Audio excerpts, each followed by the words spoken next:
Back to my channel. Hope you are liking all of my videos and concepts which I am telling you in my recent videos. So today I will talk about I am making a special video for the general training exam, and today I will discuss about the task 1, that is letters.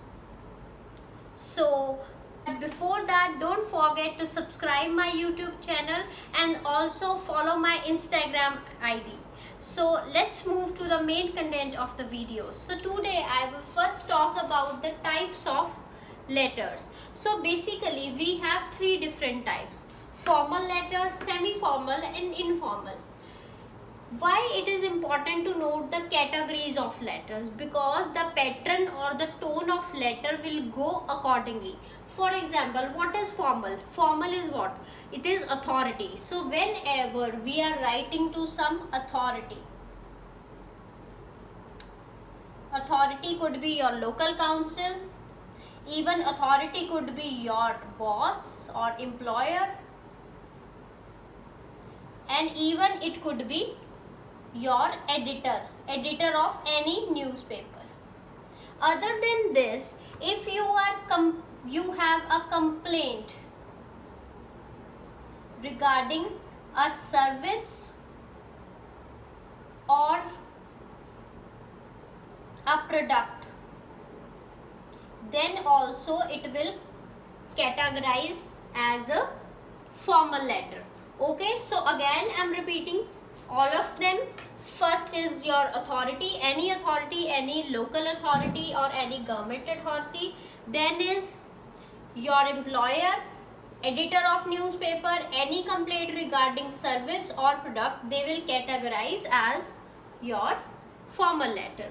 Then the next I am going to discuss about the informal letter. Informal letter, the person would be friends or your close relative.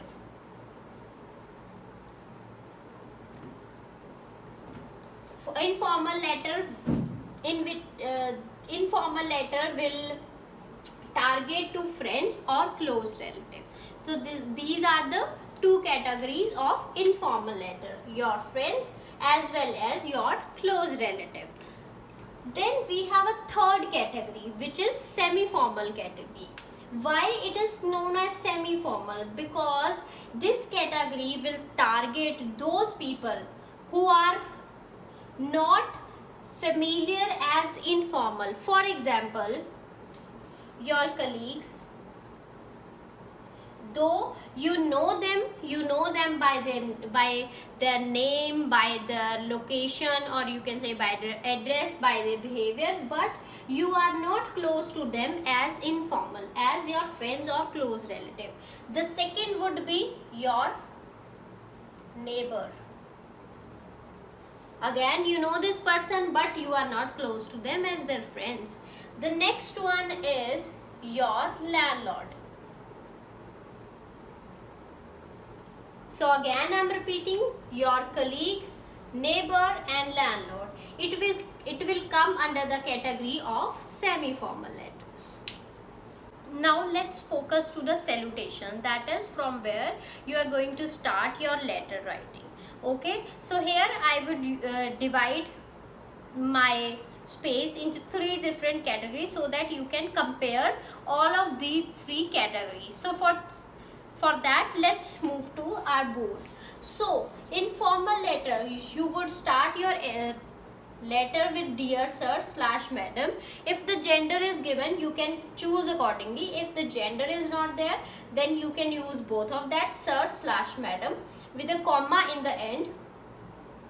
For if they are asking, for example, you have some complaint about the hotel service and you want to complain manager, then at that time you can even use dear manager with a comma in the end. Second type is informal. In informal, you would directly write the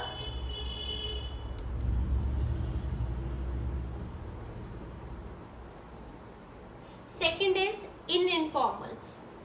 In informal, for informal letters, second is informal. For informal letters, you would write directly the name of your friend or your relative. For example, you can say dear Susan, or even you can say dear friend. If someone is your relative, then you can add, for example, you can write dear Uncle Sharma with a comma in the end. Okay, so you can write like this, dear Uncle Sharma, dear Aunt Mary, like this. Okay, you will directly say their name. Okay. However, for semi-formal letters, what you would write? As I already mentioned, these people are known to you by their name, but you want to give some respect to them, so you would add Mr., Miss, Mrs. like this. So your salutation would be dear Mr. Sharma. Okay, now I will talk about the end salutation. So for formal letter, it would be yours faithfully. For semi-formal letter, it would be yours sincerely. And for informal letter, you can write any of these, because this is informal, like with love, regards, or live your lovingly. And you would write your name in the end. Whatever name you can use your own name. Even you can use some imaginary name, like for example Alex. You will use like this.